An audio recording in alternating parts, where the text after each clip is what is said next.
Yes, we reorganized the apartment again. We figured, why have your fitness equipment neatly tucked away when you could actually leave it in the middle of the main room where it could be loud and obtrusive, just slap you in the face with my fitness. Now I have a lovely giant area where I can torture people.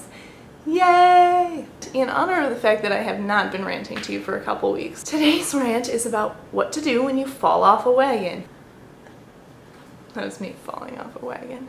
We all have many wagons in our life. This isn't always just a diet wagon. This can be falling off the exercise wagon. This can be getting up early or getting to work on time or making sure you go to church. This can also be a bad habit wagon that you're falling back onto. I don't know how that works. There are many different wagons you can fall off of.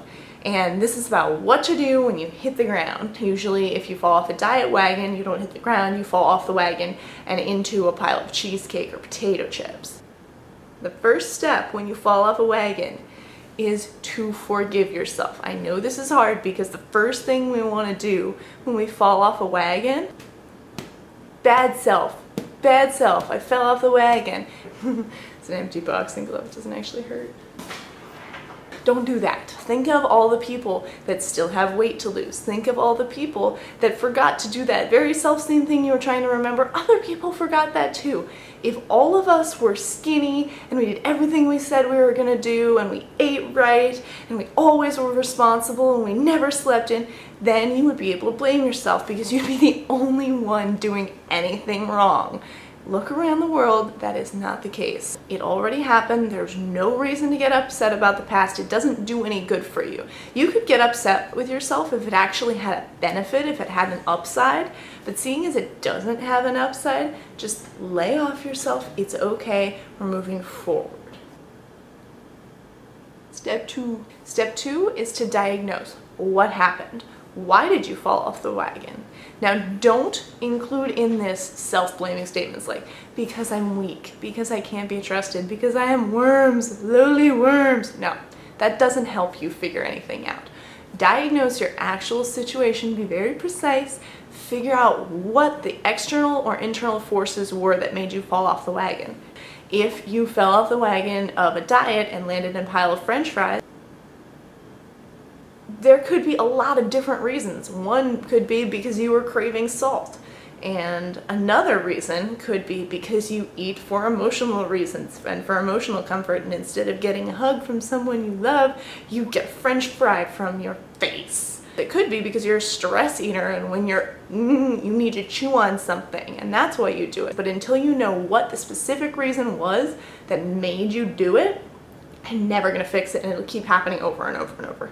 Step 3, make a plan for what you're gonna do in that situation next time. So next time you feel stressed and you just must chew things, what are you gonna do? Are you gonna eat a pack of gum? Are you gonna grab a pen that you like to chew on? Not one with ink, they explode.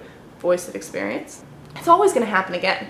The situations that stress us out, that make us feel the things that lead us to fall off wagons, they repeat themselves. It's never a one-time thing, so figure out what's gonna happen next time that happens. Word of warning.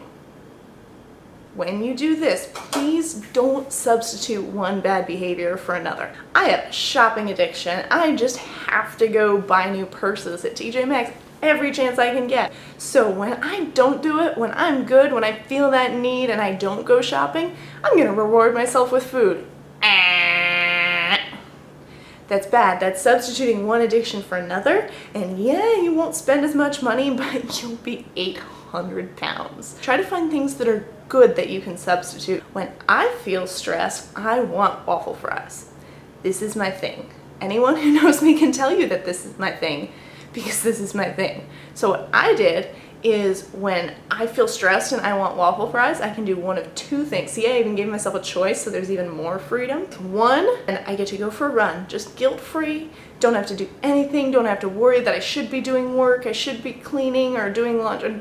No, it's me time. I am deciding not to eat, so I'm rewarding myself with something that's good for me. I get to go for a run, clear my mind, fly free. Like, it's exciting because I never get to do that. I'm so busy a lot of times I don't get to go for runs because I do all my other stuff. and then I never have exercise for me time. So that's a benefit. That's a happy thing, and I'm substituting a good addiction for a bad one. Second thing, if I don't feel like being a productive person, if I don't want to go for a run, I really just want to comfort food myself into a ball, then I get to read a book. I get to curl up on the couch, be a lazy, lazy, lazy leech, and just wrap myself in a blanket and read a book. And if I want to chew something, because I also do have the chewing thing where I want to a squirrel in a last life, so sue me. Then I grab a piece of gum, so I have something to on, and I chew gum and I read a book. And it's perfect. It's a nice little unwind. I make my mind a little bit smarter or a little bit dumber, depending on the book I'm reading. That's a way I choose to deal with here's my coping mechanism. Here are the forces that lead me to that coping mechanism, and here is what I can do instead. When these forces come up, here's a plan, or in my case, 2 plans. That is how you handle falling off a wagon, but don't forget the first step. The first step is forgive yourself. It happens to everyone. Put this guy away. You'll do better next time. Lay off the guilt. Find exactly what happened.